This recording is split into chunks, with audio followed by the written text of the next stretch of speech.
Welcome to the first edition of Out and About. I'm Natalie Hagemo, and today we're in downtown Excelsior at Biella. I'm here today with Laura Hotvet, who is the Executive Director for the Excelsior-Lake Minnetonka Chamber of Commerce. Hi, Laura. Hi, thank you for being here.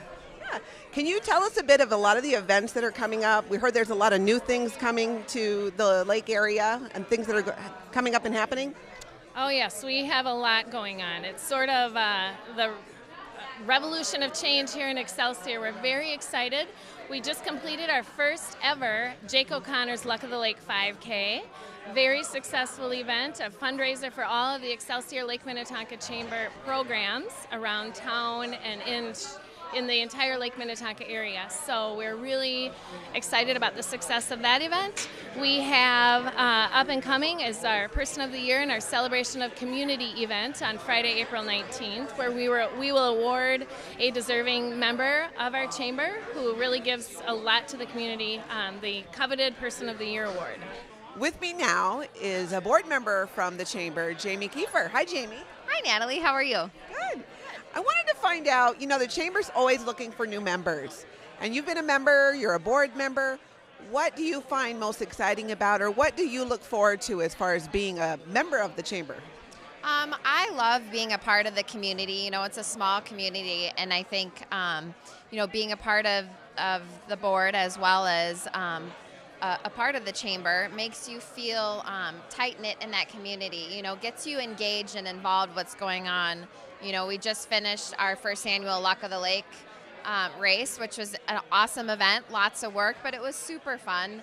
And, what was so fun about it is to see everyone there have such a good time and say, thank you so much. I can't believe, you did this. So it's worth all that work, and then the events that we have coming up, with the farmers market coming back to Water Street. I'm so excited about that. The pedicabs that we have coming to town this summer. This is the best place to be, and I never want to live anywhere else. With me now is Excelsior author and historian Bob Williams. Hi, Bob. Nice to see you. Bob is going to be speaking today at our chamber meeting, and I kind of wanted to find out, what are you going to talk about? Can we get a little taste of what you're going to share with everyone today? Sure. Actually, what happened was a long time ago when Excelsior was celebrating its 100th birthday, 1953. I was editor of the newspaper, and we produced a historical edition which won a national award. So people began to ask me to go out and speak about Excelsior and Lake Minnetonka history. And that's how it all got started. And then from that, I decided I would write a novel, and I've ended up now with 4 novels. Does anything surprise you about the history of Excelsior? No. I think what is surprising is that people still have an interest in the history. And we're lucky to have a community that has a tremendous history to it.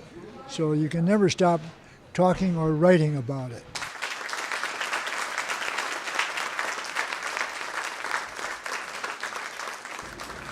When I do walking tours, I get more questions about the 1930s and the Depression than any other time period. And I always found that interesting, and so that's what we're going to talk about today.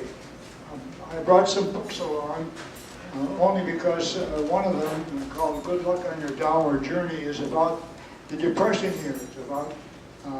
They're all novels, but they're a mixture of fact and fiction, and they take place in Excelsior. Out here at Excelsior, of course, we have the Excelsior Amusement Park. It was built in 1925 by the F.W. Pierce Corporation out of Detroit. And they had some other parks around the country. In fact, they have another one at White Bear Lake called Wildwood. But the Excelsior Amusement Park was their favorite and their biggest park of all. And it was probably the best known attraction in the state of Minnesota. You could go anywhere in the state, and if someone said, whereabouts are you from? You said, Excelsior. Oh, we've been to the amusement park. Everybody had been to that amusement park at one time or other. And during the Depression years, they were having a tough time because people didn't have any money, and they weren't going anywhere during the Depression. And so they tried some different promotions. One of them was called Milk Bottle Cap Days. Now that's back in the days when milk came in bottles with a little cardboard cap. And they had a promotion on some Saturdays during the summer with one milk bottle cap and 3 cents. 3 cents. You could ride on any ride in the park. They do them on Saturdays. People came out by the hundreds with one pocket full of milk bottle caps and the other pocket full of pennies, and spent the whole day at Excelsior Amusement. Nobody else, I don't think, would even notice this, but I observed this as a kid. On Friday nights in the middle of summer, at about 5 o'clock in the afternoon, a station wagon would come over the hill and down, make the corner turn and park right in front of Arnold's drugstore. And 4 handsome kids, 4 boys, would pile out of that station wagon. Now, we didn't see many station wagons in those days. They would pile out of that station wagon and go into Arnold's drugstore and get ice cream cones because Arnold's made their own ice cream.